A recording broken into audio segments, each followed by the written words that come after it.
Di dalam membaca Alkitab itu kita perlu ingat ada 3 prinsip yang harus kita lihat. Prinsip yang pertama adalah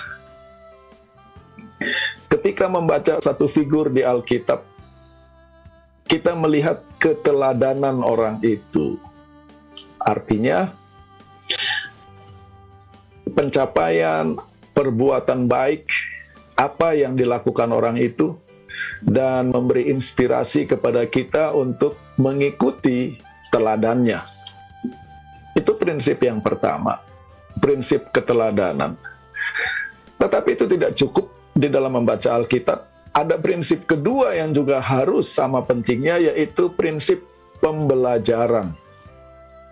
Yaitu ketika melihat kelemahan-kelemahan, kesalahan-kesalahan dari tokoh di Alkitab,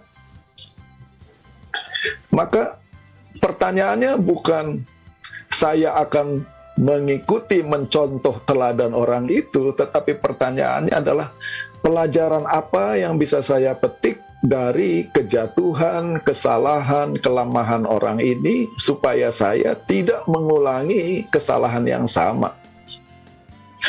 Nah, banyak orang baca Alkitab itu hanya menggunakan prinsip pertama, yaitu yang namanya Alkitab hanya keteladanan. Sampai kalau membaca rumah tangga yang tidak harmonis di Alkitab, memberi bahasa Inggrisnya excuse ya, alasan untuk membenarkan apa yang terjadi. Padahal seharusnya melihat hal-hal yang buruk seperti itu, kita harus melakukan pembelajaran dalam arti apa yang bisa saya pelajari dari kesalahan orang-orang ini. Tetapi keteladanan dan pembelajaran tidak cukup tanpa faktor yang ketiga atau prinsip ketiga, yaitu kepada orang-orang yang penuh dengan kelemahan ini, kepada orang-orang yang rumah tangganya kacau balau ini, Tuhan bisa memunculkan sesuatu yang baik.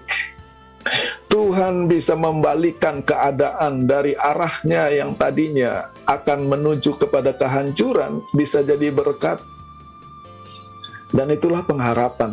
Kalau begitu kami yang masih single atau kami yang masih berencana untuk berumah tangga, bagaimana kalau tidak ada rumah tangga harmonis? Prinsip ketiga ini, ada Tuhan yang bisa merubah kehancuran menjadi berkat. Ada Tuhan yang bisa merubah kutuk menjadi berkat selama kita datang kepadanya dan mengizinkan Dia untuk memimpin dan menuntun dan memberkati hidup kita.